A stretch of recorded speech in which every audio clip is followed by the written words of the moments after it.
Nagulat ako dahil ang mumura pala ng bilihin dito. Mapanats, pork floss, mga pang fillings na madamihan na.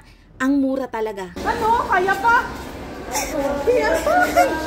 Kanina pa ako takang-taka bakit nung kinaunabin to sa bus sa terminal, sobrang bigat. Sakto may duman pang bus. Sabit ka na. Ayaw pa naman lalakaran. Ay, hindi ba dyan? Hindi.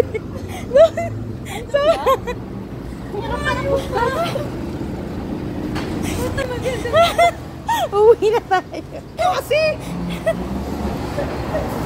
Finally nga, nakapunta na kami ng SNR. Ang haba talaga ng lakarin. Nag-meet up na rin kasi kami ng mga kaibigan ko. Kakain kami. Kaya dumaan muna kami dito. And pag uwi ko ng bahay, eto na. Mag-unboxing tayo. Salamat po sa Baking in Home Depot, BHD. Kay Ma'am Cathy sa pagpapadala sa akin itong mga to.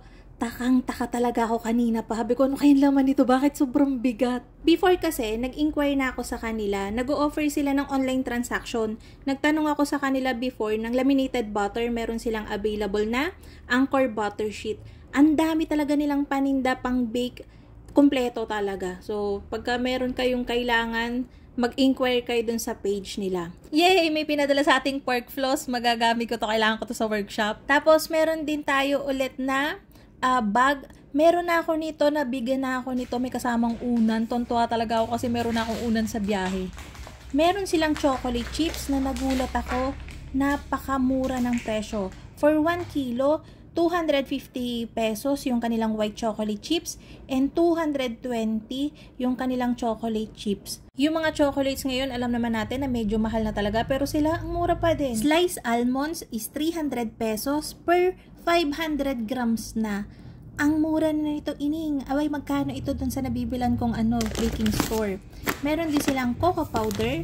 Since medyo maarte tayo sa cocoa powder, inamay ko na kagad, tsaka kinapa ko na kagad. Kapag ka maaligas-gas kasi, madalas yan, hindi natutunaw yun. Ito, Pino yung kanyang granules and mabango. So, tatry ko din tong brand na to ng cocoa powder. Wala siyang price na nakalagay, so hindi ko alam kung magkano to. Tapos, ito meron din silang walnuts, 500 grams for 240 pesos. Mura na din, sobra. Parang 650 yata ang per kilo dun sa binibilan ko. Meron din cashew, 260 pesos per 500 grams din. Mura na ga. Desiccated coconut, 75 pesos per 500 grams din. Katulad lang ng presyo na binibilan ko sa palengke. San ka pa? Cocoa powder alkalis, meron din sila. Sandali, tignan natin yung presyo. 360 pesos per 500 grams. And ito, nagulat ako. Ito pala yung mga babibigat.